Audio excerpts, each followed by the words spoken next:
what's up? It's Wick for WickieMedia, and I'm back with another exciting tutorial where we're going to be looking at the use of insert effects and auxiliary sends. So first we're going to take a look at what auxiliary sends and insert effects actually do in order to know which one we actually want to choose. So first we're going to take a look at the signal flow. Normally we can find one insert point per channel on the mixing console. On the insert point on an analog console, the signal physically leaves the channel strip and the console to run through an external processor. So the insert point is an actual break in the signal path. We can use inserts to run the full signal on that channel through a compressor, for example. So simply said, we use an insert for processing through an external processor for just that specific channel. In the analog world, we talk about an insert send and an insert return. The insert send is the output and the insert return is the input of the send. A simple way to remember is that we send the signal to the processor and we return it to the console after processing. Higher end consoles might have an actual send and return connector for each channel, while other mixers might have merged the send and return in one physical connector to save space and costs. In that case, we can use a Y cable to connect the send and return paths over one connector. These Y cables are soldered in a way that they use the tip for the send and the ring for the return. So if we want to use more than one insert on a channel, how's that possible? That's fairly simple. We can route the signal from the insert send point to the input of the first effect. So let's say that's a gate. Then we run the output of the gate to the input of the next processor and so on. The output of the last processor in the chain is connected back to the insert return, and we've inserted multiple processors into one channel. An auxiliary or aux-send sends a portion of the signal on the channel to the auxiliary bus. The auxiliary bus can be seen as a horizontal connection on the mixing console.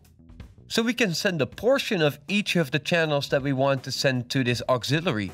The output of the auxiliary bus is usually a physical output on the back or on the top of the console. From here on, we can send the signal to an effects processor like a reverb unit. The output of the reverb unit can then be sent back to a group return on the console or maybe onto spare channels. So when would I want to use an insert effect and when do I want to use an auxiliary send?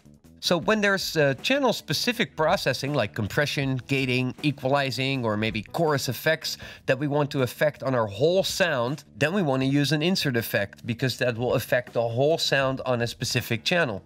There's also effects that we might want to use on many channels like a reverb, a delay, or an echo.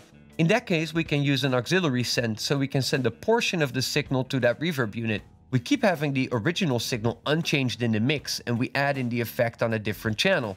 When we use an auxiliary send, we only send a portion of the channel to the effects processor. This means we can blend in the effect with the mix and create a wet-dry balance between the original signal and the affected signal.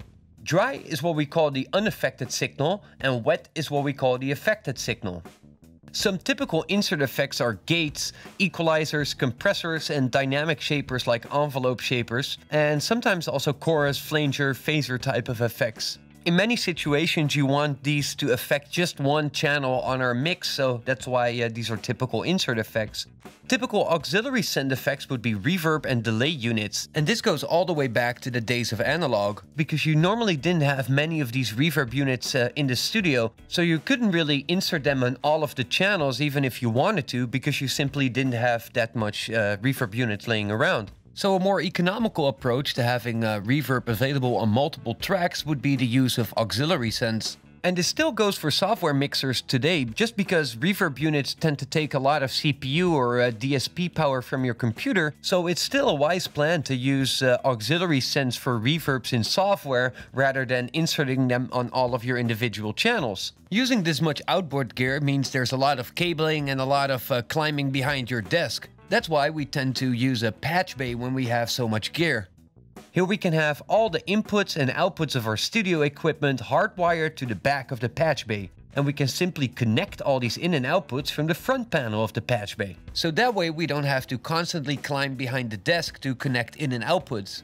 So far, I've been mainly talking about how to use insert and auxiliaries in an analog environment. That is because the principle for digital is exactly the same. We can load up plugins as digital inserts, and we can create auxiliary channels, and we can send the signal from each of the channels to these auxiliaries. So the exact same stuff actually goes for software as well. Even if you're just working out of the box, it doesn't mean that you can't use any analog gear in your mix.